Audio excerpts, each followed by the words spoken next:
So how will the Champions League holders face up against Schalke? They came off the back of a battering against Atletico Madrid, which they followed up with a little bit better performance. But how will they play against Schalke, the resilient German team? We're going to talk about it here on Let's Talk Tactics. If you're watching after the game, not to worry, because we are going to be recapping all of the Champions League games with links in the description to the goals. But let's talk first and foremost about Real Madrid, our good old Real Madrid, who are going to be just without so many players due to injury, as well as Schalke. So let me rhyme off a few that they're not having. They don't have Sergio Ramos, they don't have Pepe, they're two centre-backs, they don't have Modric, Khedira, James Rodriguez, and Abia. So it's just going to be a little bit of a switch-up for Real Madrid, and they switched up against Atletico, which we broke down here, and it just didn't work out, and I was left with egg on my face because I thought that Varane would do a better job of covering him behind, but it just did not work out that way. So let's talk about how they should line up. So let's first off look at their formation here.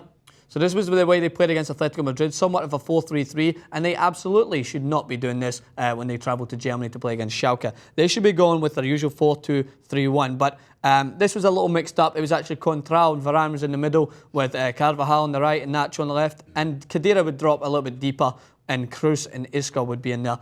But this is a fact that I'm going to say. They have yet to lose in a game that Mendy has started in that defensive midfield role. So this is how I imagine they will face up against Schalke, because they don't want to be conceding goals in Germany that they'll have to make up at home. So I imagine it'll go in with Khedira out. Mendy will come in and play centre midfield alongside Toni Kroos, who has to work a little bit more on defending. I hate to criticise one of my favourite players, but as you've seen against Atletico Madrid, he's not back in time.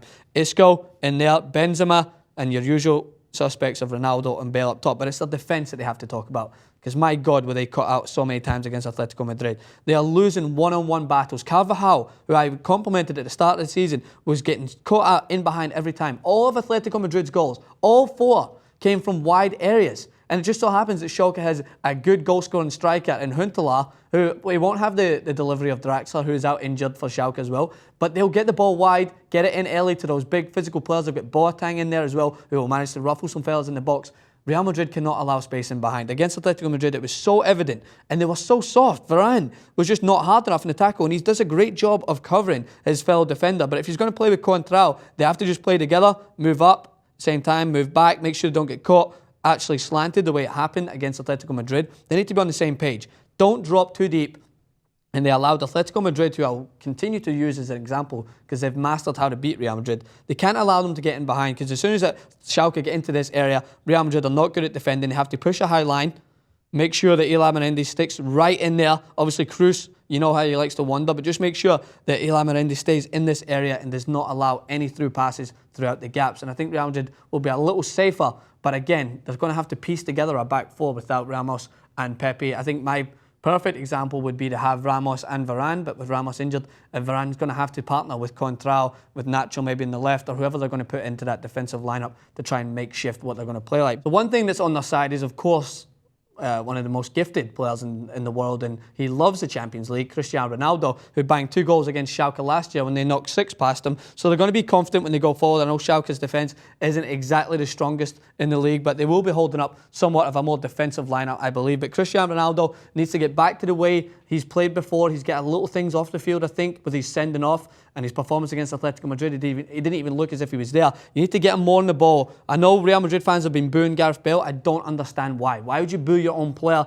They say he's a ball hog. I don't believe it. I just think that he's trying to make things happen whilst his fellow player on the other wing, Ronaldo, doesn't look as involved. They need to start becoming more interchangeable, using Benzema as their front man to play off, knock the ball into his feet and allow Gareth Bale and Ronaldo to start doing what they did best before, and that's getting wide, using those direct runs, interchanging, and just basically causing mayhem in that final third, because at the moment, they've not been doing that. So as soon as they get back, I think if they sort out their back line and just understand that they can't drop into their own box all the time, I think they'll be a little bit more comfortable, and the players up in the attacking third will start to play a little bit better. So let's talk about Schalke. So let's head over to Robin in the back cave. Robin. So Schalke, are coming in decent form. They performed well against Bayern the other week.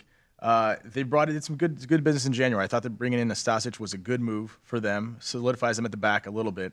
I think it's going to be tough for them. They have their captain, Benedict Hoedes, who we saw for Germany in the World Cup. Yep. We'll be partnering with Nastasic in the back.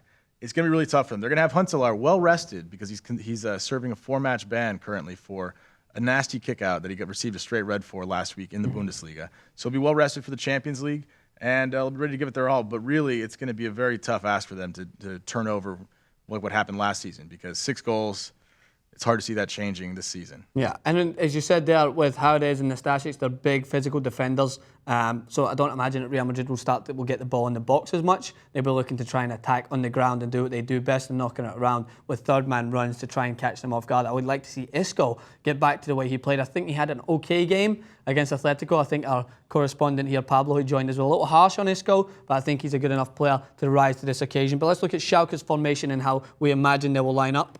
4-4-2, standard 4-4-2. They're going to have to utilise Boateng and his speed. And as Joaquin said, Huntelaar will come back after the suspension. And I think they just need to do what most teams have been doing against Real Madrid, exploiting wide. I seem like a broken record here when I'm pointing out these simple adjustments that teams have to make, like against Chelsea, using wide areas. When you get these good defensive teams that are showing signs of weakness, you have to play to that weakness. And Real Madrid are weak at balls coming into the box. They conceded 4 against Atletico Madrid, and I think if Schalke get the ball wide early and get it in the box, they can cause some serious problems for Real Madrid. But I still imagine that Madrid will take away a victory. I'm going to go with 2-1. I think that Schalke will get a goal. I wouldn't be surprised if they'd open the scoring against Real Madrid. But I imagine that the current Champions League holders will bind together in this competition and go back to Spain with a 2-1 victory. Make sure to leave your comments in the section below. What do you think of my analysis? What do you think of the game? Watch our recaps after the game. And don't forget to subscribe to TYT Sports.